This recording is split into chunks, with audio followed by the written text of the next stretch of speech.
Hello there.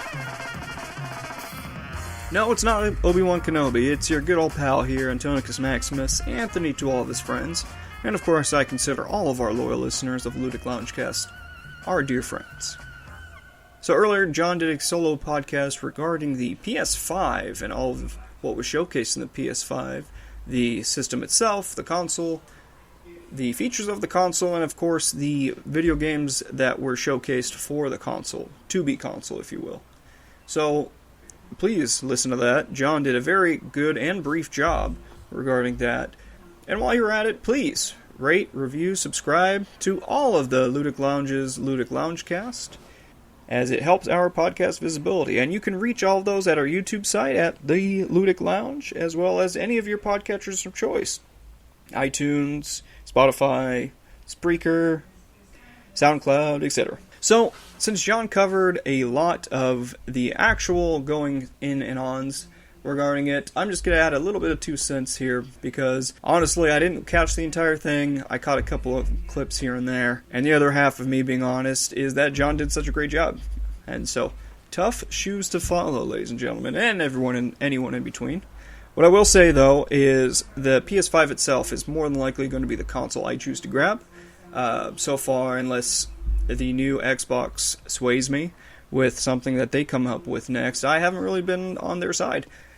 I do enjoy the Xbox Game Pass that they have currently. I think it's going to be the way video games are played in the future.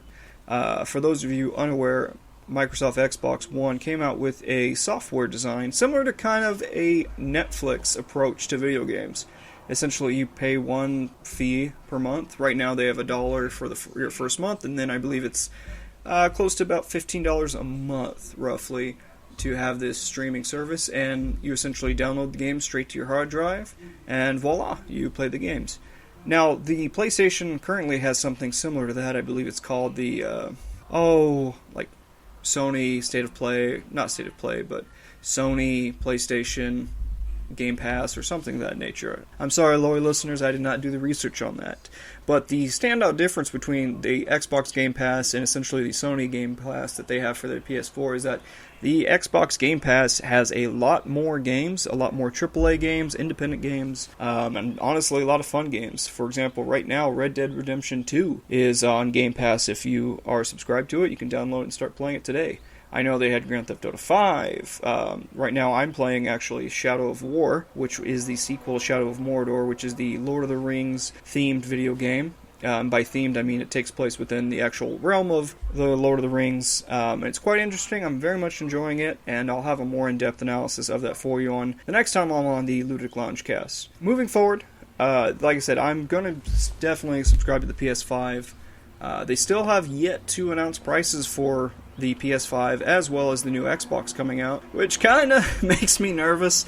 I've heard reports, honestly, where it could be as low as $500, and I've seen reports where it can be as high as $800. Now, that's quite a bit of difference between the two. Now, granted, there's going to be 2 different price levels. There's going to be a discless and a actual disc use console, and I believe the discless console for the PS5 is significantly lower. I think it was around, the estimates are about $100 less for it. But then again, the problem with that is you're having to buy all of your games via the PlayStation Store. And the unfortunate part about that is you won't be able to subscribe to a lot of the deals that, say, Target has for like Black Friday, video game deals, and GameStop, etc., etc. Now, one of the games I wanted to highlight, as there were many. For example, there was the Spider-Man Miles Morales, which looks great, looks awesome. Miles Morales was a great character in himself in the comics, and as well as the video that came out recently, Spider-Man Dimensions, maybe?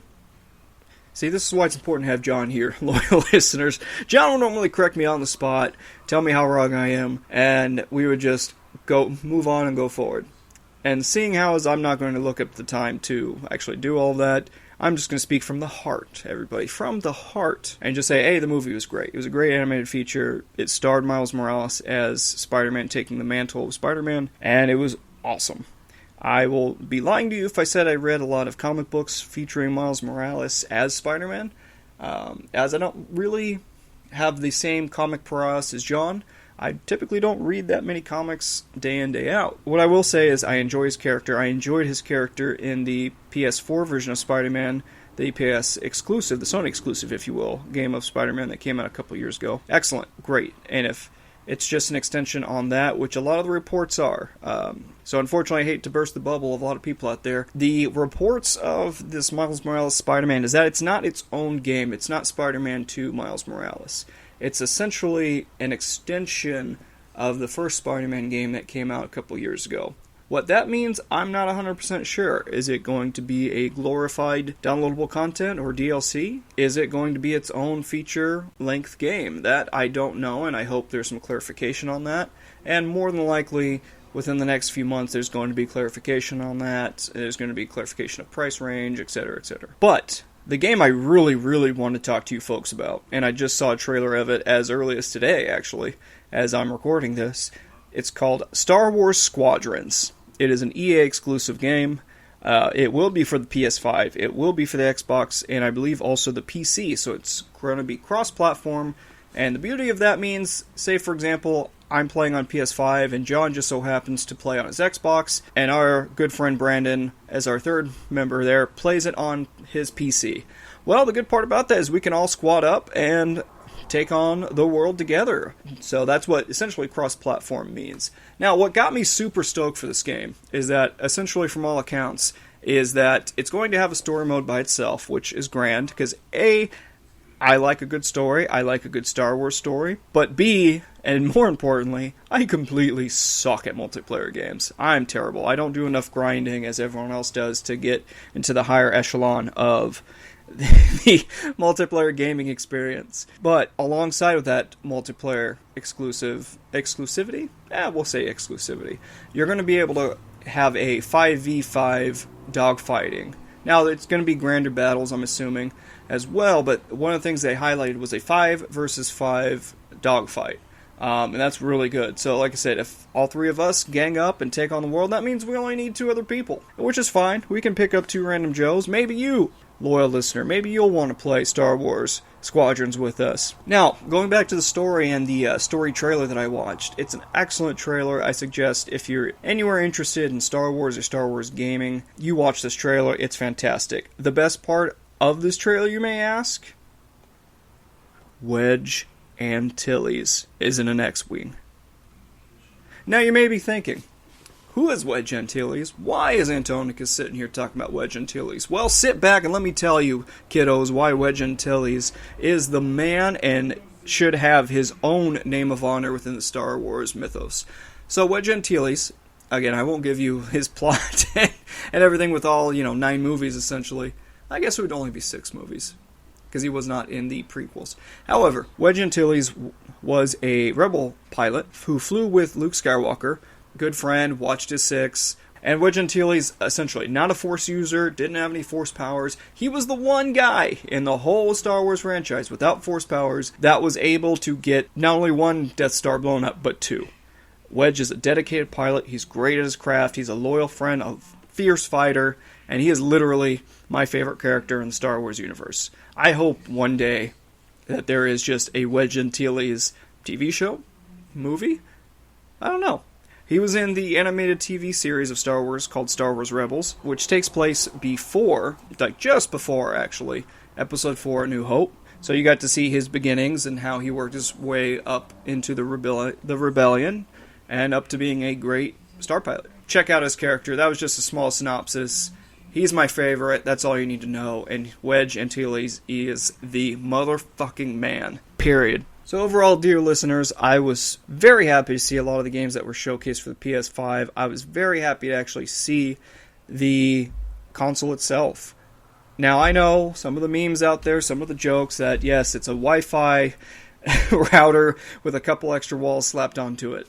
I understand, I get it. It looks a little goofy, but it's not the judgment on the outside of the console, dear listeners. It's what's on the inside that counts.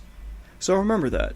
Very excited for the Miles Morales Spider-Man, very excited for Star Wars Squadrons, which is also going to drop on the PS4, mind you.